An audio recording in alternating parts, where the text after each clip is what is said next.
ओम शांति। आज बाबा की फ्राइडे की मुरली में बाबा ने सबसे पहली बात बताई कि जैसे भक्ति में ना श्राप का डर होता है, तो ज्ञान में कोई श्राप का डर नहीं है। यहाँ ना हमें कोई श्राप देता है ना हम किसी को श्राप देते हैं। जैसे भक्ति में क्या होता है कि कोई हमसे नाराज़ हुआ, कोई संत महात्मा नाराज़ हुए तो वो कह देंगे जाओ मैं तुम्हें श्राप देता हूँ। मतलब ऐसे दिखाते हैं ना हमेशा। या कहते हैं कि अगर हम किसी की बात नहीं मान रहे हैं तो वो भी हमें श्राप दे देगा। तो श्राप का एक्चुअल मीनिंग हो गया जैसे बद्दुआ। लेकिन यहाँ बाबा या हम बच्चे या हम बच्चों को कोई और ज्ञानी कोई श्राप नहीं देता। हम अपने कर्म का फल खुद पाते हैं। कई बार हम ऐसा समझते हैं उसकी बद्दुआ लग गई, उसका उसका श्राप लग गया, या हम कहते हैं उसकी नज़र लग गई। तो होता यह है सिर्फ कि जब वो हमसे परेशान है तो वो हमें दुआएं नहीं देते हैं, जिस वजह से हमें थोड़ा सा कुछ ऐसा होता है तो हम सोचते हैं कि वो बद्दुआ या श्राप लग गया। पर बाबा कहते हैं ज्ञान मार्ग में इस डर को निकाल देना है, या ये डर होना ही नहीं चाहिए। क्योंकि यहाँ ऐसा नहीं है कि हमसे बाबा नाराज़ होगा तो कोई हमें श्राप दे देगा। नहीं, बाबा समझाता है, बाबा कहता है कि हाँ मेरी श्रीमत पर चलो। नहीं चलेंगे तो अपना नुकसान अपने आप। जैसे एक टीचर है, वो क्लास में पढ़ाता है, वो कहता है ये पढ़ लेना, इसको याद कर लेना, एग्ज़ाम में आएगा। लेकिन अगर टीचर की बात नहीं मानी तो एग्ज़ाम में फ़ेल हो गए, तो ऐसा थोड़ी टीचर ने श्राप दिया था। नहीं, आप पढ़े नहीं तो फ़ेल हो गए। तो वो जैसे एक बारी मुझे याद है कि एक कोई भाई कहीं सेवा पर ना सेंटर वालों को लेकर जाते थे। तो एक दिन वो छोड़कर वापस आए तो गाड़ी का कहीं छोटा सा एक्सीडेंट हो गया।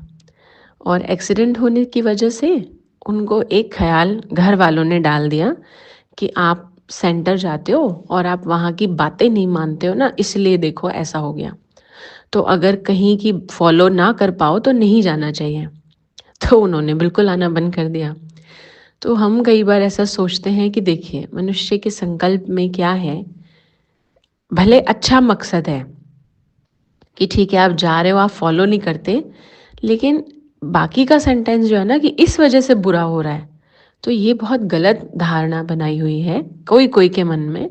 तो उस धारणा को भी आज बाबा ने ख़त्म किया कि ऐसा नहीं है कि हम बाबा की बात नहीं मान रहे तो ही हमारे साथ बुरा बुरा होगा। नहीं, हम जीवन में कुछ अच्छा नहीं करेंगे तो अच्छे का रिजल्ट नहीं मिलेगा ना। तो सिंपल बात है, पढ़ाई नहीं की है तो फिर पास कैसे होंगे। तो ये बाबा की एक तो पहली बात आज मुरली की है। दूसरी बात है, आज बाबा ने कहा मैं गरीब निवाज हूँ। वैसे ये शब्द होता है गरीब नवाज। एक ख्वाजा रहे जिनकी अजमेर के पास दरगाह है और उनका नाम है मोइनुद्दीन। तो ऐसे करके पूरा नाम मुझे ख्याल नहीं है। उनका ये टाइटल था क्योंकि उनको कहा जाता था गरीबों का मसीहा। तो भगवान भी गरीबों का मसीहा है। अब किसी को संकल्प चले तो अमीरों का क्या। तो बाबा कई बार मुरली में कहते हैं जो साहूकार होता है ना, उनको पैसे कमाने का ही ज़्यादा रहता है तो वो समय नहीं निकाल पाते। तो इसलिए भगवान गरीबों के लिए आ जाता है, क्योंकि वो समझेंगे भी और फॉलो भी करेंगे। यहाँ तक कि जो समर्पित भी होते हैं जो भगवान की सेवा में, तो जो बहुत साहूकार होते हैं उनके यहाँ से समर्पित नहीं होते हैं। क्यों? क्योंकि वो त्याग की भावना ही नहीं रह सकती है। इसका मतलब ऐसा नहीं है कि बिल्कुल ही नहीं होते हैं या बिल्कुल भगवान कहता है साहूकार नहीं आते, पर यहाँ परसेंटेज की बात हो रही है। ऐसे तो बहुत अच्छे अच्छे घरों के लोग भी समर्पित होते हैं, कन्याएं कुमार समर्पित होते हैं, अलग अलग धर्मों में भी होते हैं। तो मेजॉरिटी की परसेंटेज जो है ना वो बाबा बताते हैं। तो अब बाबा ने ये टाइटल क्यों कहा मैं गरीब नवाज या निवाज हूँ, ताकि किसी को ये ना लगे कि गरीबों का कोई नहीं है, सब पैसे वालों को पूछते हैं। तो ये एक धारणा भी धार्मिक स्थानों के लिए बनी है, जो कि ठीक है कहीं कहीं दिखता होगा। जैसे मंदिरों में भी कहीं बोलते हैं कि हाँ वीआईपी को ही पूछा जाता है। पर मैं हमेशा कहती हूँ अगर हम ज्ञानी हैं तो हम ज्ञान के आधार से कोई बात को क्यों नहीं सोचते। अब ज्ञान के आधार से सोचने का मतलब क्या है।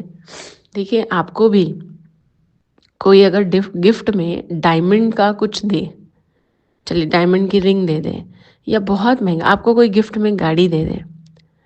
और एक है जो आपको गिफ्ट में थोड़े कपड़े या कुछ क्रॉकरी सेट दे दिया।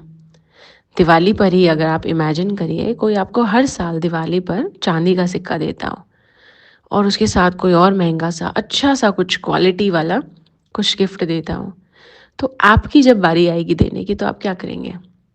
भले आप अपनी हैसियत के हिसाब से देंगे पर आप क्या करेंगे कि आप कोशिश करेंगे सबसे बढ़िया से बढ़िया उनको देना है। चाहे वो हमारे रिश्तेदार ही होते हैं, अच्छे पैसे वाले हैं तो वो अच्छी क्वालिटी का गिफ्ट देते हैं, तो भले हम उनकी बराबरी नहीं कर सकते, लेकिन बाकियों से अच्छा उनको देने की कोशिश करते हैं कि नहीं देखो ये हमें इतना अच्छा देते हैं ना, तो इनका थोड़ा तो ध्यान रखना चाहिए। और ऐसा नहीं है कि वो कोई गिव एंड टेक वाली भावना होती है, लेकिन बहुत दिल से देते हैं हम कि देखो ये हमारे लिए इतना सोचते हैं, तो हम इनके लिए अच्छे से अच्छा करेंगे या नहीं करेंगे? हम करेंगे ना। या कोई हमें बर्थडे पर बहुत अच्छा गिफ्ट देता हो, तो हम कोशिश करेंगे ना उसके बर्थडे पर ही हम कुछ ना कुछ करें ऐसा।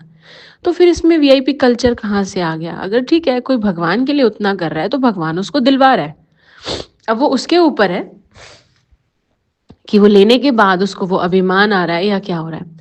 तो कोई भगवान के लिए तन से कर रहा है सेवा, कोई धन से कर रहा है, कोई और सहायता कर रहा है किसी तरीके से, किसी कनेक्शन उसके बहुत स्ट्रांग है, तो वो ऐसा कर रहा है।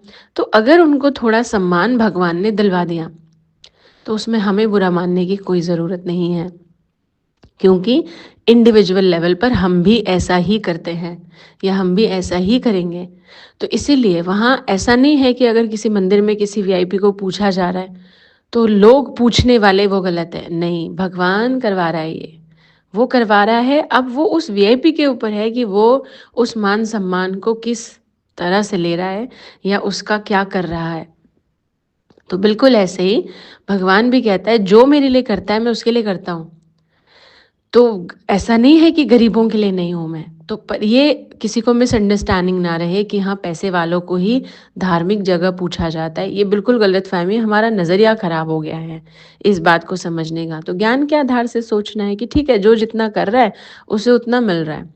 अब हम कितना कर सकते हैं ये हमारे ऊपर है। हम तन लगा सकते हैं थोड़ा-सा, हम लगाएँगे थोड़ा-सा।